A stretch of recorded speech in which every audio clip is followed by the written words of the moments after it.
And now lawmakers will take a 2-week break before they come back to Albany to wrap up this year's legislative session that ends in June. And there's a lot they could consider in those final weeks, including the All-Electric Building Act. Daryl Camp is here with more. Daryl. Thanks, Dan. While the word budget does indicate a spending plan, policy items without a major impact on state spending are often tied to budget proposals as a form of leverage.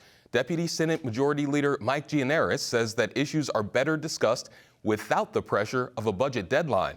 Well, I think our entire point has been that there are a number of issues that don't belong as part of the budget conversation, so we're prepared to have those conversations outside the budget. And I think there will be a number of issues that were proposed to be part of the budget that won't be, and we'll look forward to talking about them in the next couple of months. Among the items that did not make it into the budget is the All-Electric Building Act. Starting in 2024, all new buildings constructed would be required to run on electric energy only, with some exceptions for feasibility.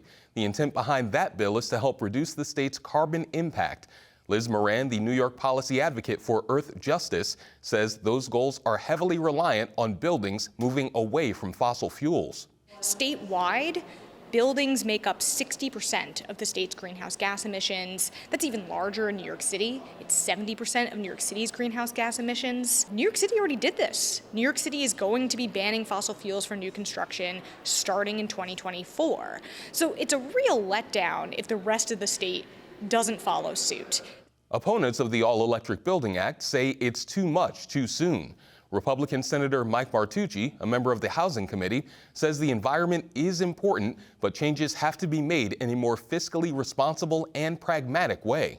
This is really just going to shift demand from buildings onto the grid, and again, by extension, the fossil fuel plants. Most of our energy right now is not generated by renewables. Maybe this makes sense in the future. I think we should be moving toward cleaner goals, but I don't believe this is the solution.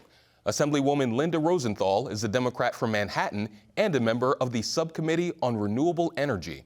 She says the bill will have a relatively low fiscal impact on the state and does expect it to be discussed in Albany post-budget.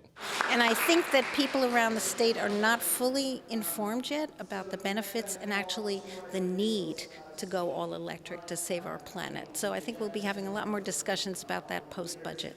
After the budget is passed, there are only a few weeks of session left before lawmakers leave for the year in June.